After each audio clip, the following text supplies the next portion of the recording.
সিলেটে আওয়ামী লীগের প্রতিনিধি সভার ব্যানার, ফেস্টুন, বিলবোর্ড ও তোরণ ভাঙচুরের ঘটনায় থানায় মামলা করা হয়েছে।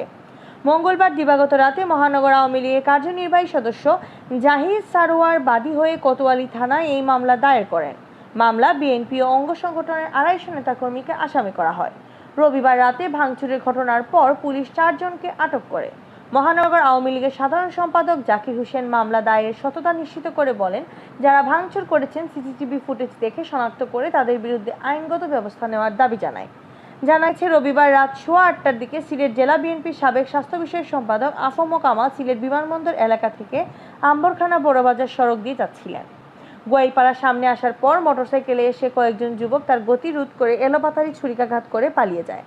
স্থানীয় লোকজন আশঙ্কাজনক অবস্থায় তাকে ওসমানী হাসপাতালে নিয়ে গেলে কর্তব্যরত চিকিৎসক তাকে মৃত ঘোষণা করেন। এ ঘটনার পর বিএনপি অঙ্গ সংগঠনের উত্তেজিত নেতাকর্মী নগরীতে বিক্ষোভ মিছিল বের করে। মিছিল থেকে নগরীর রিকাবি বাজারে জেলা ও মহানগর আওয়ামী লীগের প্রতিনিধি সভা উপলক্ষে লাগানো ব্যানার, ফেস্টুন, বিলবোর্ড ও তোরণ ভাঙচুর করেন। ভাঙচুর করা হয় বঙ্গবন্ধু শেখ মুজিবুর রহমান ও প্রধানমন্ত্রী শেখ হাসিনার ছবি। এ সময় ছাত্রলীগ ও যুবলীগ নেতাকর্মীদের সাথে তাদের পাল্টাপাল্টি ধাওয়া হয়।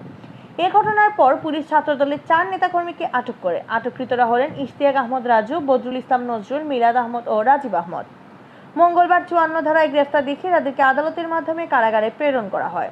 মামলা প্রসঙ্গে সিলেট মহানগর পুলিশের অতিরিক্ত উপকমিশনার সুদীপ দাস বলেন, মামলা রুজু হয়েছে, এখন সেটি তদন্ত করা হবে। হামলার পর যে 4 জনকে আটক করা হয়েছিল তদন্তে তাদের সংশ্লিষ্টতা পাওয়া গেলে এই মামলায় গ্রেফতার দেখানো হবে।